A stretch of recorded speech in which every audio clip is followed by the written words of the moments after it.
Adeseori, în clipe de tăcere, când flacăra amintirilor se aprinde,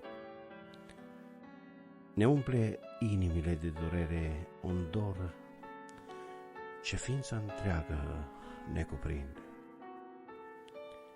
De cei ce sunt, au fost și vor rămâne părinții noștri dragi din totdeauna,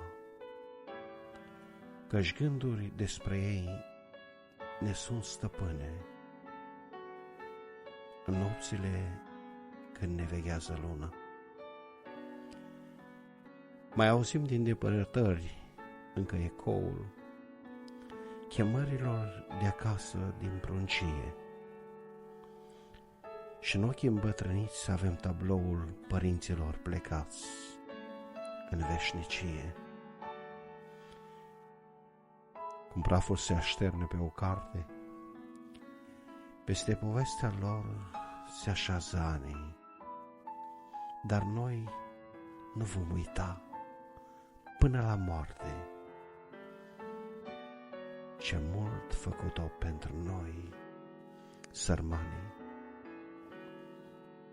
Nu cred că vom uita întreaga viață, cum alergau din sori și până în noapte, ce urme adânci li s-au brăzdat pe față, în urma alergării zbuciumate,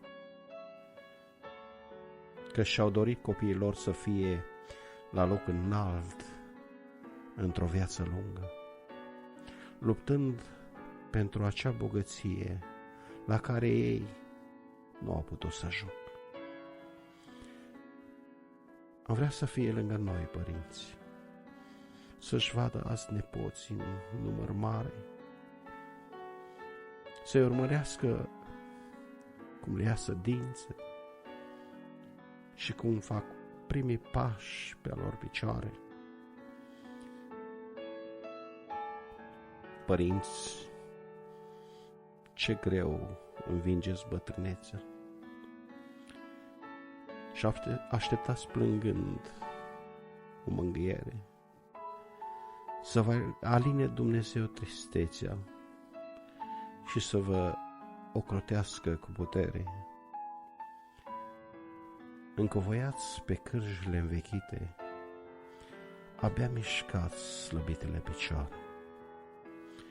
Voi, dragi părinți, cu fețe îmbătrânite, ce dați cu adevărat lumii valoare,